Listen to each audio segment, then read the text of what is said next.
श्रीमद् भगवत गीता यथारूप अध्याय 13 प्रकृति पुरुष तथा चेतना। श्लोका 13.15 सर्वेन्द्रिया गुणाभासं सर्वेन्द्रिय विवर्जितम् अशक्तं सर्वभूतैव निर्गुणं गुणभोक्तृ। भावार्थ, परमात्मा समस्त इंद्रियों के मूल स्रोत हैं, फिर भी वे इंद्रियों से रहित हैं। वे समस्त जीवों के पालनकर्ता होकर भी अनासक्त हैं। वे प्रकृति के गुणों से परे हैं, फिर भी वे भौतिक प्रकृति के समस्त गुणों के स्वामी हैं। तात्पर्य, यद्यपि परमेश्वर समस्त जीवों की समस्त इंद्रियों के स्रोत हैं, फिर भी जीवों की तरह उनके भौतिक इंद्रियां नहीं होती। वास्तव में जीवों में आध्यात्मिक इंद्रियां होती हैं, लेकिन बद्ध जीवन में वे भौतिक तत्वों से आच्छादित रहती हैं। अतएव इंद्रिय कार्यों का प्रकटय पदार्थ द्वारा होता है। परमेश्वर की इंद्रियां इस तरह आच्छादित नहीं रहती।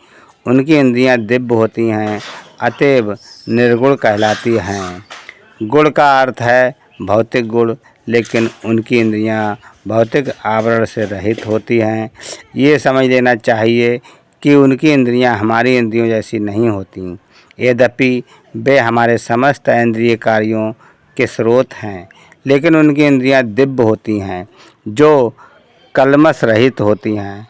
इसकी बड़ी ही सुंदर व्याख्या श्वेतास्तर उपनिषद में 3.19 अपारिपादो जबनो गृहीता श्लोक में हुई है।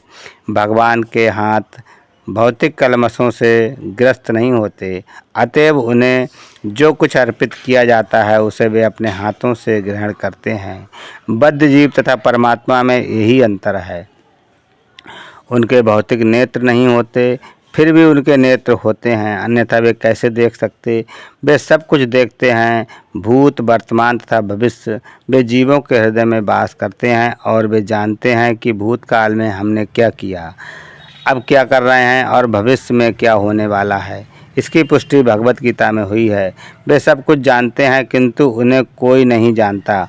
कहा जाता है कि परमेश्वर के हमारे जैसे पाँव नहीं हैं, लेकिन वे आकाश में विचरण कर सकते हैं, क्योंकि उनके आध्यात्मिक पाँव होते हैं। दूसरे शब्दों में, भगवान निराकार नहीं हैं। उनके अपने नेत्र, पाँव, हाथ सभी कुछ होते हैं, और चूँकि हम सभी परमेश्वर के अंश हैं, अतएव हमारे पास भी ये सारी वस्तुएं होती हैं। लेकिन उनके हाथ, पाँव, नेत्र तथा अन्य इंद्रियां प्रकृति द्वारा कलमशग्रस्त नहीं होती। भगवत गीता में भी पुष्टि होती है कि जब भगवान प्रकट होते हैं तो वे अपनी अंतरंगा शक्ति से यथारूप में प्रकट होते हैं। वे भौतिक शक्ति द्वारा कलमशग्रस्त नहीं होते, क्योंकि वे भौतिक शक्ति के स्वामी हैं। वैदिक साहित्य में से हमें पता चलता है कि उनका सारा शरीर आध्यात्मिक है। उनका अपना नित्य स्वरूप होता है, जो सच्चिदानंद विग्रह है। वे समस्त ऐश्वर्य से पूर्ण हैं। वे सारी संपत्ति के स्वामी हैं और सारी शक्ति के स्वामी हैं। वे सर्वाधिक बुद्धिमान तथा ज्ञान से पूर्ण हैं। वे भगवान के कुछ लक्षण हैं। वे समस्त जीवों के पालक हैं और सारी गतिविधि के साक्षी हैं। जहाँ तक वैदिक साहित्य से समझा जा सकता है, परमेश्वर सदैव दिव्य हैं। यद्यपि हमें उनके हाथ, पाँव, सिर, मुख नहीं दिखते, लेकिन वे होते हैं।